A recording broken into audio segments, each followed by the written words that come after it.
जय गुरुदेव, जय गायत्री माता और मेरा उन सभी भाई बहनों से सादर प्रणाम जो ये वीडियो देख रहे हैं। आइए बात करते हैं आज के टॉपिक की। आज का टॉपिक है अनंत आनंद की साधना। देखिए, सबसे पहले तो मैं आपसे विनती करना चाहूँगी कि कृपया वीडियो पर लास्ट तक बने रहें। अब बात करते हैं हम टॉपिक के बारे में। तैत्तरीय उपनिषद की तृतीय बल्ली भृगु में एक बड़ी ही महत्वपूर्ण आख्या दे रखी है। उसमें पंचकोशों की साधना पर मार्मिक प्रकाश डाला गया है। वरुण के पुत्र भृगु ने अपने पिता के निकट जाकर प्रार्थना की कि अधीहि भगवो ब्रह्मेति, अर्थात हे भगवान, मुझे ब्रह्म ज्ञान की शिक्षा दीजिए। वरुण ने उत्तर दिया, यतो वा इमानि भूतानि जायन्ते एन जातानि जीवन्ति यत्न प्रत्न विसंभ्यषति त्वजि जिज्ञास्त तद ब्रह्मेति, अर्थात हे प्रभु, जिससे समस्त प्राणी उत्पन्न होते हैं, उत्पन्न होकर जीवित रहते हैं और अंत में जिसमें विलीन हो जाते हैं, तू उस ब्रह्म की इच्छा कर। पिता के आदेशानुसार पुत्र ने उस ब्रह्म को जानने के लिए तप आरंभ कर दिया। दीर्घकालीन तक तप के उपरांत भृगु ने अनन्यमय जगत स्थूल संसार में फैली हुई ब्रह्म विभूति को जान लिया और वह पिता के पास पहुंचा।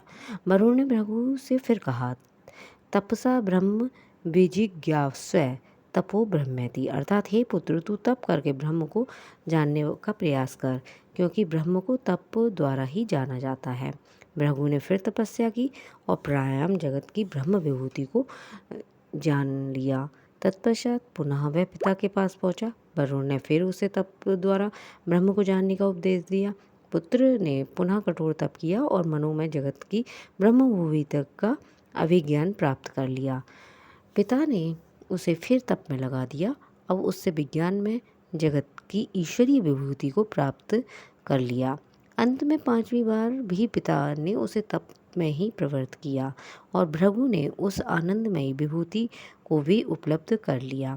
आनंदमय जगत की अंतिम सीढ़ी पर पहुंचने से किस प्रकार पूर्ण ब्रह्म ज्ञान का प्राप्त होता है, इसका वर्णन करते हुए तैत्तरीय उपनिषद की तृतीय बल्ली के 6वें मंत्र में बताया गया है कि आनंदो ब्रह्मेति व्यजानात् आनंदादेव खल्विमानि भूतानि जायन्ते आनंदेन जानाति जीवन्ति आनंद प्रयत्न विसंसिता शैशाम भार्गवी वारुणी विद्या परमेप्यो मेन प्रतिष्ठा, अर्थात उस भृगु ने जाना कि आनंद ही ब्रह्म है। आनंद से ही सब प्राणी उत्पन्न होते हैं, उत्पन्न होकर आनंद में ही जीवित रहते हैं और अंत में आनंद में ही विलीन हो जाते हैं।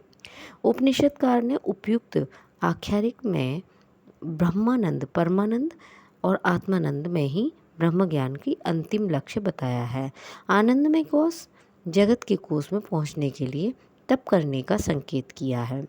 कोशों की सीढ़ियाँ जैसे जैसे पार होती जाती हैं, वैसे ही ब्रह्मा की उपलब्धि निकट आती जाती है।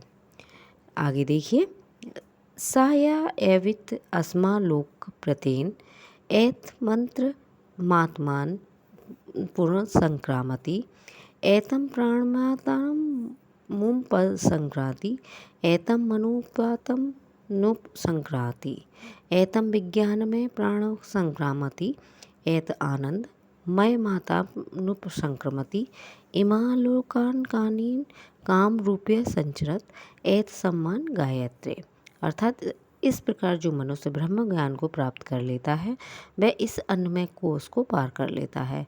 इस प्राणमय कोश को पार कर, इस मनोमय कोश को पार कर, वह विज्ञानमय कोश को पार कर, इस आनंदमय कोश को पार कर इच्छा अनुसार भोग वाला और इच्छानुसार रूप वाला हो जाता है तथा इन सब लोगों में विचरता हुआ इस शाम का गायन करता रहता है। जीवन इसलिए है कि ब्रह्मरूपी आनंद को प्राप्त किया जाए, ना कि इसलिए कि पग पग पर अभाग्य, दुख, दरिद्रता और दुर्भाग्य का अनुभव किया जाए।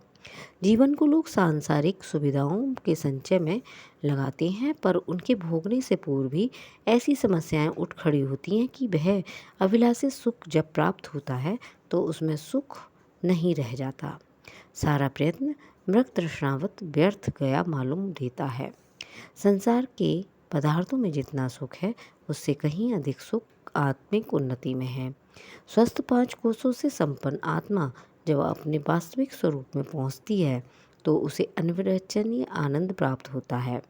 यह अनुभव होता है कि ब्राह्मी स्थिति का क्या मूल है और क्या महत्व है। संसार में क्षुद्र सुखों की अपेक्षा असंख्य गुणे सुख आनंदमय के लिए अधिकतम त्याग एवं तप करने में किसी प्रकार का संकोच क्यों हो। विज्ञ पुरुष ऐसा करते भी हैं।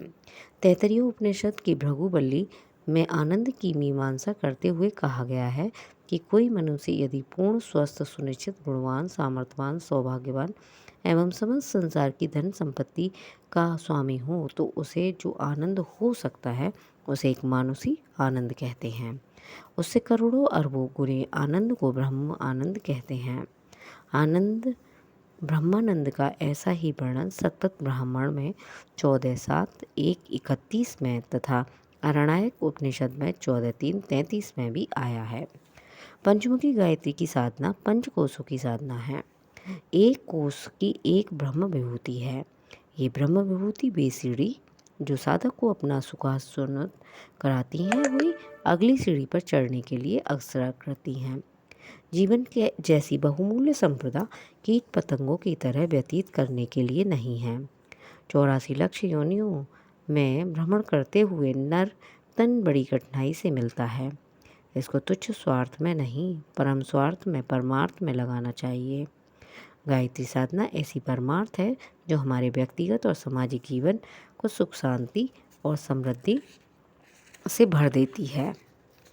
अगली वीडियो पर वेद माता जगत जननी आदिशक्ति गायत्री के 5 मुखों की उपासना तथा आत्मा के 5 कोषों की साधना का विधान बताया जाएगा।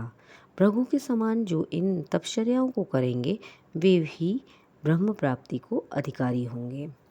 यदि विचार किया जाए तो यह आश्चर्य और खेद का विषय है कि ऐसा साधन सुलभ होने पर भी मनुष्य केवल पेट भरने और निकृष्ट भोग करने की स्थिति में ही पड़ा रहे, अथवा इससे भी नीचे उत्तर का छल कपट चोरी हत्या आदि जैसे जघन्य कृत्य करके नरकवास करने के दंड का भागी बन जाए। ईश्वर ने हमको इस कार्य भूमि में मुख्यतः इसलिए भेजा है कि हम सत्कार्य और सात्विक साधना तथा उपासना करके देवी मार्ग पर अग्रसर हों और जीवन को उच्चतर बनाते हुए अपने महान लक्ष्य को प्राप्त करें। देवी मार्ग को अपनाने और जीवन को शुद्ध पवित्र परोपकार में बनाने में ऐसी कोई बात नहीं जो हमारी प्रगति में बाधा स्वरूप सिद्ध हो। गरीब से गरीब और सांसारिक साधनों से रहित व्यक्ति भी इसको अपना सकता है और गायत्री उपासना तथा सेवा में जीवन के द्वारा निरंतर ऊपर की सीढ़ियों पर चढ़ता हुआ उच्चतम शिखर पर पहुंचता है। इसके लिए मुख्य आवश्यकता श्रद्धा लगन दृढ़ता व आत्मविश्वास की ही है जिसको मनुष्य अभ्यास द्वारा प्राप्त कर सकता है। जय गुरुदेव, जय गायत्री माता। और मेरा सभी बहन भाइयों से आग्रह है कि कृपया इस वीडियो को ज़्यादा से ज़्यादा शेयर करें जिससे और सब भी गायत्री माता के द्वारा पंचकोशों की साधना का पूरा लाभ उठा सकें। तब तक के लिए मेरा आप सभी को नमस्कार। जय गुरुदेव, जय गायत्री माता।